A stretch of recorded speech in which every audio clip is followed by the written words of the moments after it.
এই সেই চর-আন্ডা বা আন্ডার চর। এই লোকাল লঞ্চ ধরেই আমরা এখন গলাচিপা বা পটুয়াখালী হয়ে ঢাকার উদ্দেশ্যে রওনা দেব বাই রোডে। এই দেখেন লঞ্চের ভিতর পুরোটাই ফাঁকা। লোকজন নেই বললেই চলে। এটা হলে লঞ্চের নিচতলা। মাত্র কয়েকজন লোক। শীতের সকাল ছিল। আমি যদিও ভিডিওটা শীতের সময় ছিল কিন্তু দেরি ক দে আ আপলোড করতে দেরি করেছি। অনেক কিছু প্রবলেম ছিল। এইজন্য আমি সময় মতো দিতে পারি নাই বলে দুঃখিত। দেখেন লঞ্চের ভিতরে পুরোটাই ফাঁকা। মাত্র ৫-৭ জন লোক আছে। এরা লঞ্চের লোক ইঞ্জিনে যে টেস্ট করতেছে, ইঞ্জিন ছেড়ে দিবে সেভাবে টেস্ট করতেছে। এই যে লঞ্চ আমাদের ছেড়েও দিয়েছে অলরেডি। এই যে এখানে রান্নাবান্না হয়। এই যে এখানে ডেক, ইঞ্জিনের যে হাওয়া বের হয়ে যায়, টয়লেট। লঞ্চের টয়লেটগুলো কিন্তু আসলে অত বড় হয় না, ছোট। খুব কষ্ট করে যারা আপনার নৌকা জার্নি করেন বা লঞ্চে জার্নি করেন তারা আপনারা ভালোভাবে জানেন। আর যারা না জানেন তাদের উদ্দেশ্যে মেইনলি এটা বলা। এই যে দেখেন উপরের দৃশ্য লঞ্চের উপরে। উপরেও লোক খুবই কম। মাত্র ১০-১২ জন লোক আছে। স্বাভাবিক এত বড় একটা লঞ্চ যদিও বড় লঞ্চ না তারপরেও একেবারে ছোটও না। এই লঞ্চে মাত্র আর কিছু লোক বাহিরে বসে আছে, ডেকে বসে আছে, রোদ পোয়াচ্ছে। অ্যা দেখা যাচ্ছে যে তাদের তো খরচ করেও তেল খরচ দিয়ে মানুষের বেতন দিয়ে এই যে মানে আনুষঙ্গিক দিয়ে পোষাতে হবে। স্বাভাবিক লোকজন খুবই কম। আর আমি একটা জিনিস দেখলাম, চিত্র দেখলাম, এই যে লঞ্চ ছাড়ার একটু পরেই দেখবেন যে আমার যে এক ভাই আসতেছে বাইক নিয়ে, একজন মাত্র লোক ইশারা করতেছে লঞ্চের জন্য। তখন তারা এই লঞ্চটা নদীর সাইডে দাঁড় করাইলো। একজন মাত্র লোককে নেওয়ার জন্য। ঢাকার শহরে যেমন বা লোকাল শহরে দেখা যায় লোকাল বাসগুলো যেমন যত্র-তত্র থামায় লোক নেয়। যদিও ঢাকার শহর বা লোকাল শহরে মানে সমতলে প্রচুর লোক বাস করে, যত্রতত্র লোক পাওয়া যায়। কিন্তু এখানে যত্রতত্র লোক পাওয়াও যায় না। মানে নির্দিষ্ট পয়েন্টে কিছু লোক বাস করে কারণ এটা চর এলাকা। স্বাভাবিক কারণে সব জায়গায় লোক বাসও করে না। আর সব জায়গায় লোক পাওয়া যায় না। কিন্তু যেখানে পাওয়া যায় তারাও নিতে বাধ্য। সে মানবিক কারণে হোক আর ব্যবসায়িক দিক থেকেই হোক, নিতে বাধ্য। আর না নিলেও স্বাভাবিক কারণে ৩-৪ ঘন্টা পরে লঞ্চ পাবে তখন সে দেখা যাচ্ছে এই নদীর পাড়েই তাকে বসে থাকতে হবে বা ঢাকায় যেতে পারবে না বা যে এলাকায় গন্তব্যে যাবে সেখানে যেতে পারবে না। স্বাভাবিক কারণেই মানবিক দৃষ্টিকোণ হলেও তাদেরকে নিতে হয়। আর এভাবেই তারা নেয়। এই যে ওটা নেওয়ার পরে এই যে কাকাকে নিচ্ছে এখন এই সে একজন মাত্র যাত্রী।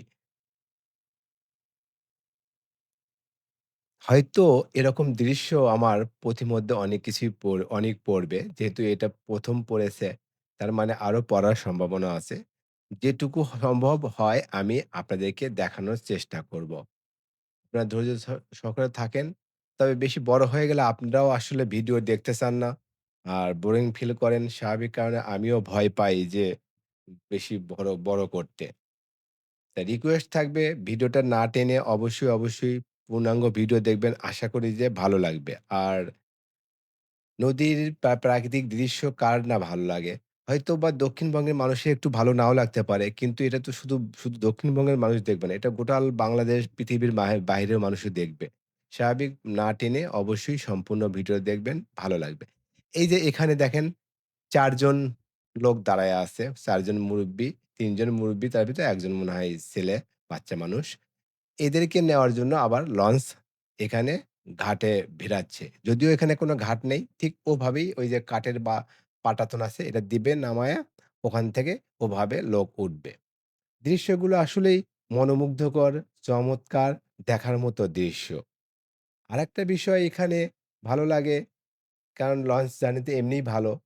চতুর্দিকে প্রাকৃতিক দৃশ্যে ভরপুর। ধুলাবালি নেই, ধুলা নেই।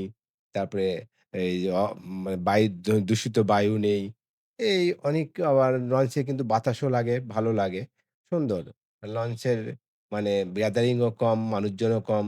যদিও একটা ভয় লাগে যখন ঝড় বৃষ্টির সময় বা মাঝপথে যদি কোনো ঝড় এসে যায়, ঢেউ এসে আসে ঝড় তখন একটু ভয় লাগে।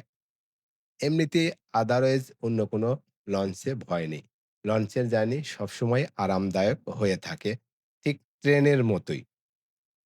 তারপরেও ট্রেনে প্রচুর লোক হয়, গ্যাদারিং হয়। কিন্তু সবচেয়ে আমার মনে হয় সুন্দর জার্নি হচ্ছে লঞ্চ বা ফেরির জার্নি। এই যে দেখেন চর পড়ে অনেক ঝাউবন তৈরি হয়েছে। এর ভেতরে কিন্তু মোষ আছে। অনেক জংলি মোষ আছে। আবার অনেক দেখা যাচ্ছে যে মানে ব্যক্তি মালিকানার মৎস্য ছেড়ে দেওয়া আছে। যা আমি জানতাম না। এটা আমার কিন্তু সম্পূর্ণ নতুন একটা জ্ঞান হয়েছে বা আমি একটা নতুন একটা জিনিস জানলাম এখানে ঘুরতে এসে যে এখানে যে এত পরিমাণ মহিষ আছে আমি জানতাম না। আমার হিসেবের বাহিরে আমার জানার বাহিরে ছিল। আশা করি যে আপনাদের হয়তোবা অনেকেই এই বিষয়টা জানা ছিল না। আর আমার এই ভিডিওর মাধ্যমে আপনারা সেটা জেনে থাকবেন। এই যে আমরা ১ম এ ঢাকা থেকে মানে যেদিন এসেছিলাম, যেখানে নেমেছিলাম এই সেই চরমন্তাজ। এখানে নেমেই আমরা বাজারে গিয়ে নাস্তা করে তারপরে গিয়েছিলাম সোনার চর এবং সোনার চরহেয়ারে। এভাবেই একটার পর একটা মানে ঘাটে থামবে, লোক নামাবে, লোক উঠাবে। নিয়ে তারপরে পটুয়াখালী যাবে। প্রতিমধ্যে জানি না কয়টা ঘাট পড়বে। তবে আমি যতগুলো ঘাট পাবো সবগুলোই আপনাদেরকে আমি দেখাবো। চেষ্টা করব ইনশাআল্লাহ। এই যে দেখেন সকালবেলা গরু ছেড়ে দেওয়া আছে। গরু মনে হচ্ছে আপন মনে আপন মানে দায়িত্বেই তাদের খাবার সংগ্রহ করছে। কোন লোকও নেই, মালিকও নেই। আশেপাশেরও কোন ফসলও নেই। স্বাভাবিক গরু ছেড়ে দেওয়া। মানে ফসল নষ্ট করার মতো কোন ভয় নেই। স্বাভাবিক গরুগুলো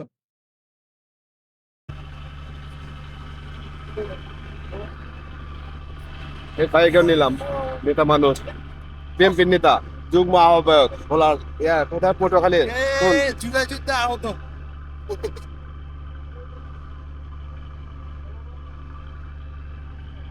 আমার ছবিটা নেন একটু চেহারা তো বিশ্রী হয়ে গেছে তারপরে কিছু করার নেই সারা রাত জাগা চেহারা দেখা যায়, আমরা দেখা যায় না। সারা রাত জাগা কি আর করা এই তো ঘুমাই নাই। ঘুমাইলেন তো ঘুমাইছি সবাই ভাই। হাই, আমি ঘুমাইছিলাম হ্যালো ভাই। মানে আপনার আপনার দুলা ভাই কি কয় আপনি নাক ডাকছেন এই যে নাক আর ডাকে, আরে বাইরে নাক আর ডাকে। খালি আর খালি আপনার বন্ধু বকে আপনার বন্ধু বকে বুঝছেন আমি বলছি কি, আমি বলছি যে ট্রলারের ইঞ্জিনিয়ারও ভালো আছে। না এটা ঘুরাই নিয়ে পড়তে আরো ভালো ছিল। ক্যামেরা সিস্টেম এটা সামনে ক্যামেরা নেই। এই ক্যামেরায় যে আমার উঠতে আছে এটা আবার আমি এই পেজ দিছি না, ডিসপ্লে আছে এই পেজে।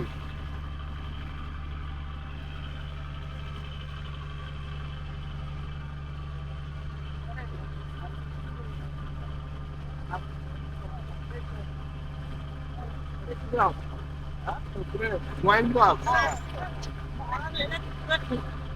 এটা হচ্ছে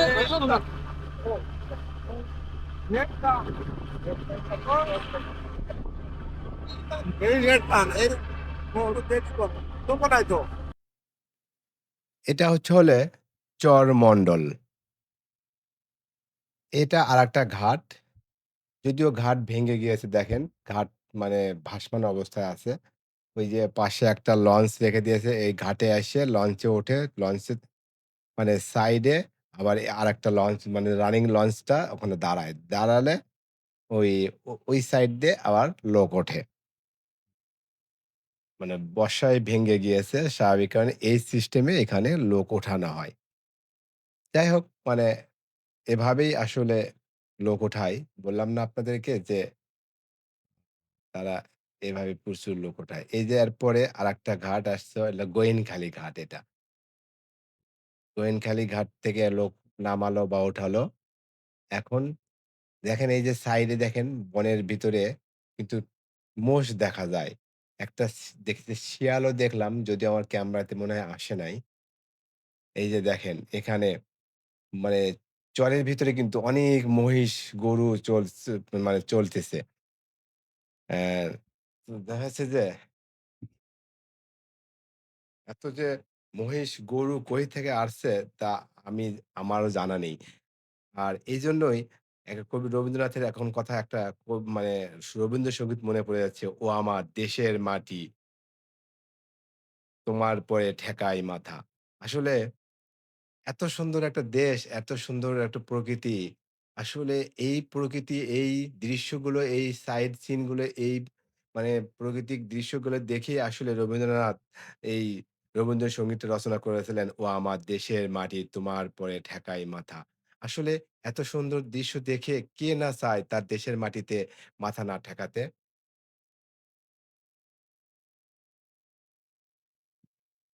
এটা হচ্ছে হলে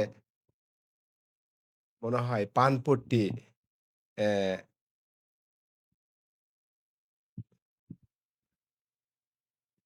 পানপট্টি ঘাট এটা। আমার যত সম্ভব এটা পানপট্টি মানে লঞ্চ ঘাট।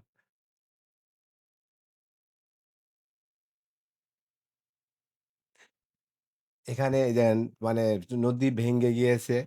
মানে চতুর সাইডে আসলে নদী ভাঙ্গার দৃশ্যই বেশি। আর চরই বেশি। চর ছাড়া আসলে এখানে কিছুই নেই। দেখলাম যে চরে কিছু তরমুজের চাষাবাস হচ্ছে। অনেক কিছুই চাষাবাস হচ্ছে। ভুট্টা চাষ হয়। মানে আসলে এসব যে এই জিনিসগুলোই বেশি চাষ হয়। যে পানপট্টি আর এই যে নদীটা দেখতে পাচ্ছেন এটা কিন্তু পানপট্টি নদী। বিশাল নদী। আমি ভেবেছিলাম পদ্মা নদী হয়তোবা বড়, এর চেয়ে বড় নাই। কিন্তু হয়তো পদ্মা নদীর চেয়ে বড় হবে না কিন্তু পদ্মার চেয়ে কোনো অংশে কম না এটা এই নদী। বিশাল নদী। এই যে আমরা চলে এসেছি অলরেডি দেখা যাচ্ছে যে হরিদাসপুর লঞ্চ ঘাট এটা। এটাই আমাদের গন্তব্য শেষ এখানে।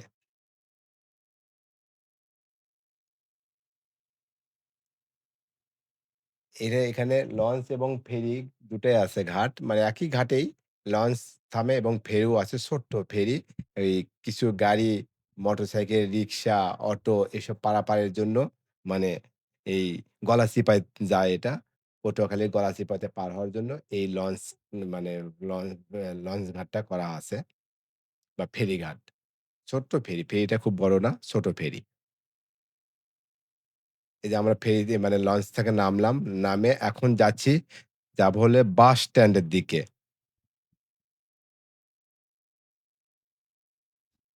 বাস স্ট্যান্ডের দিকে যাবো। এই যে সাইডে একটু সিনারি আমি কিছু ভিডিও করলাম। আপনাদেরকে বলে রাখি, আপনারা যারা মানে ইচ্ছে করলে এদিক দিয়ে পটুয়াখালী হয়ে মানে ঢাকা থেকে পটুয়াখালী হয়ে এখানে এসে এই যে মানে এভাবে পটুয়াখালী থেকে লোকাল লঞ্চ ধরে আপনারা চরমন্তেজে যেতে পারবেন। তবে এখানে সময় সাপেক্ষর বিষয় থাকে। যদি সময় থাকে, যদি ঘোরার মন মানসিকতা থাকে তাহলে আপনারা আসতে পারেন। আর যদি স্বল্প সময় হয় তাহলে অবশ্যই চাঁদপুরের লঞ্চে আসবেন। আর চাঁদপুরের লঞ্চেই ব্যাক করবেন। তাহলে সময়টা কম লাগবে। আর যদিও এক রুটে আসা, এক রুটে যাওয়া একটু বোরিং লাগে এবং একই সিন। আর ভিন্ন রুট ধরে যেতে পারলে ভিন্ন রাস্তা, ভিন্ন জিনিস, ভিন্ন প্রাকৃতিক দৃশ্যগুলো দেখা যায় এবং উম পরিবেশগুলো সম্বন্ধে কিছু ধারণা পাওয়া যায়। মানুষ সম্বন্ধে ধারণা পাওয়া যায় এবং সাইট সিন আশেপাশের পরিবেশগুলো দেখে ভালো লাগে। স্বাভাবিক যদি সময় থাকে তাহলে আপনারা এইভাবে এই পথে এসে ঘুরে যেতে পারবেন।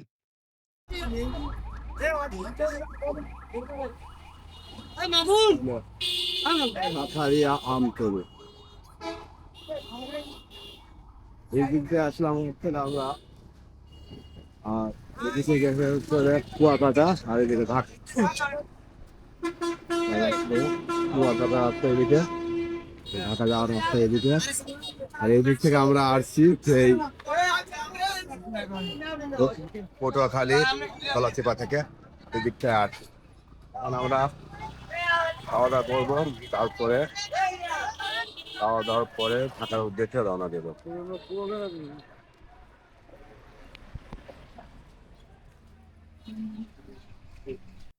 আসলে লোকাল শহরের বাস স্ট্যান্ড যেমন হয় ঠিক ওরকমই। অত উন্নত নয়, আবার একেবারে খারাপও নয়। মোটামুটি আছে।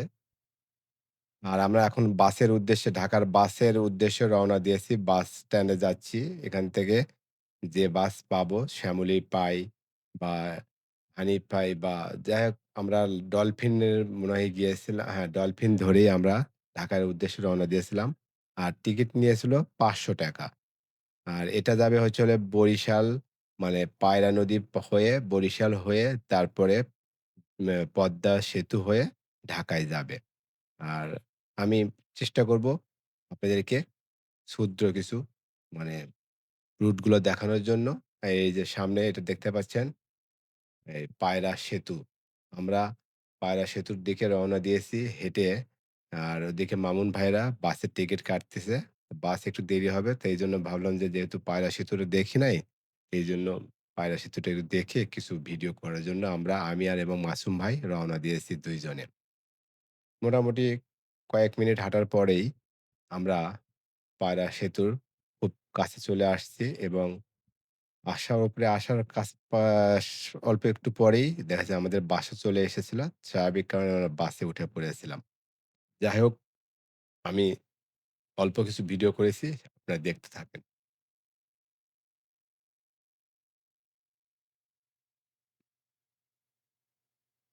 এই যে এটা সেতুর উপর দিয়ে সাইড দিয়ে এটা নিচে নামার রাস্তা করেছে।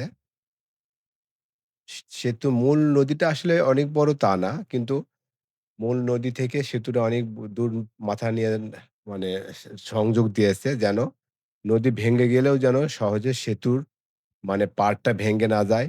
সেতুকে যেন আক্রমণ না করতে পারে। এজন্য অনেক দূর থেকে সেতুটা নিয়ে তারপরে যে মানে সেতুটা তৈরি করেছে। এতে করে সেতুটাও বড় হয়েছে এবং সেতুর অবকাঠামোটা অনেক ভালো হয়েছে। এই যে দেখেন সেতুর যে সিনারিটা, সেতুর যে স্ট্রাকচারটা অনেক সুন্দর।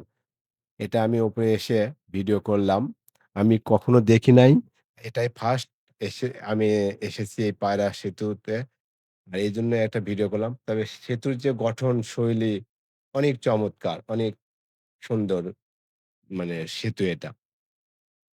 ভিডিওতে আপনারা ঠিক বুঝতে পারতেছেন কিনা জানি না। তবে নরমালি নিজে এসে দেখলে কিন্তু আরো আরো ভালো লাগে। আরো ভালো। এই যে নদীতে পানি স্থির হয়ে আছে, তেমন স্রোত নেই বললেই চলে। ছোট, ছোট নৌকো চলতেছে। এই যে ভ্যান যাচ্ছে। এই যে আমরা এখন বাসে চড়ে গিয়েছি। বাসে চড়ে পড়েছি। কারণ আমাদের বাস চলে এসেছিল। এই